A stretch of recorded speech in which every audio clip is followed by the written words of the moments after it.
there are a few vegetables that you can still grow in October. Start off with our leafy greens. Lettuce, okay? We all love our salads, and there are a variety of types, including romaine lettuce, iceberg, butterhead. All of those can be grown and can thrive in cool temperatures, and they can also be harvested continuously throughout the fall. We have spinach. It is quick growing and nutrient dense. It can be harvested multiple times. So spinach is a really good one to grow.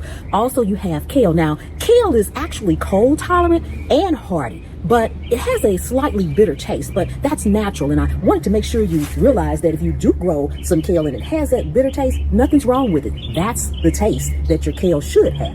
Then you have arugula. Now, unlike kale or opposite kale, it's going to have a peppery kind of taste, and that's something to be expected with your arugula. You can also harvest it young or mature. So you can grow arugula. It's quick growing, and you can harvest it in multiple intervals. So next up, we're going to talk about our root vegetables. One of my favorite, radishes. And a lot of people don't realize you can cook the radish tops. A lot of people discard those, but those are another source of a good leafy green. They can be sauteed. They are absolutely delicious. You can also chop them up and eat them raw in your salad. Radishes are also fast growing vegetables, and you can harvest them quickly as well. They also come in a variety of colors and shapes. One of my favorite radish. Now, I'm a radish girl. I love radish. I prefer my radish raw. I like to chop them up and have them in salad. I also like to slice them really, really thin, like using a mandolin or something, and just snack on them. I'll put a little salt and pepper on them and just snack on them. I just love radish. And one of my absolute favorite is black radish. It is really peppery, and I love it. I just love it for the flavor. Also, we have carrots. Now, a lot of people don't think about carrots, but it's a crunchy root vegetable that you plant now, and it'll be ready to harvest in a few months. But the one thing about carrots, a lot of us, myself included, have planted carrots, and they end up intertwined because it's the roots. So just like anything else, if you pull any plant up and you take a look at the roots will be all intertwined. And that's what you have with carrots. Now, you don't have that same problem with maybe like a radish or a turnip or something like that because it's smaller and round. But carrots have that long root. And because it has that long root, you need to make sure that when you plant them, you're planting them in rows specific. One seed, one carrot, okay? Now, that's one thing that you don't necessarily get. You're not going to get a ton of carrots from one seed like you would if you planted lettuce or something like that. So space them out. And also make sure if you're planting them in a container that the container is cylinder all the way down, that it's not shaped like this. My red containers are wider at the top and they go down like this. And the first year I planted carrots, I just kind of broadcast the seeds.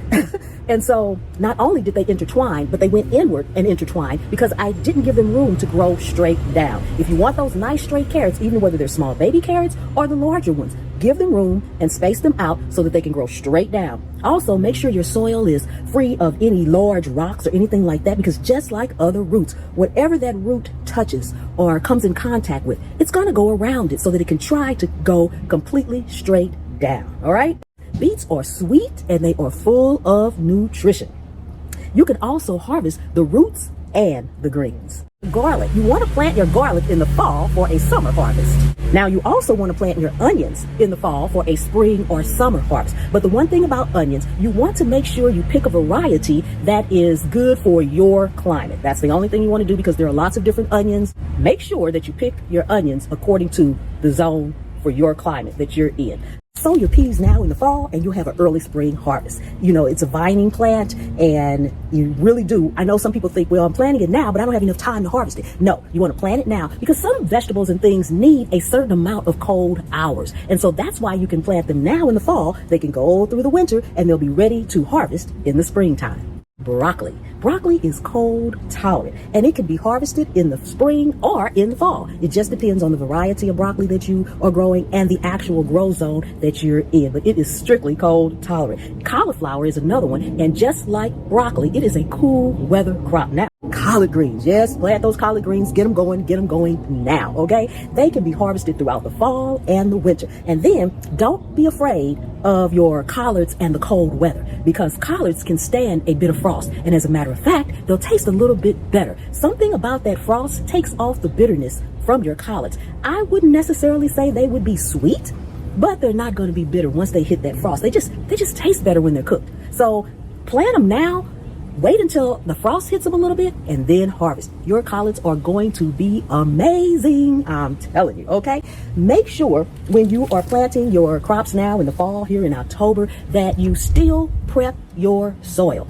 Always when you're getting ready to plant anything, prep your soil. Make sure if you need to add any amendments, you do so. If you're not using fresh soil, amend the soil so that it can have the nutrients to help your plants grow. If you are new to the channel, welcome, welcome, welcome. Thank you so much for coming and hanging out with me here today in my garden. I really do appreciate each and every one of you all. Please take a second and subscribe to the channel. Turn on that notification bell so that you won't miss anything. My returning subscribers, thank you so much for coming and hanging out with me today. Again, I appreciate you. And channel members, thank you so much. And if you're not a part of the Scaredy Cat crew, check us out, okay? I'm Pam. This is Zone 8A. And anywhere you can sit a pot, you can grow a plant.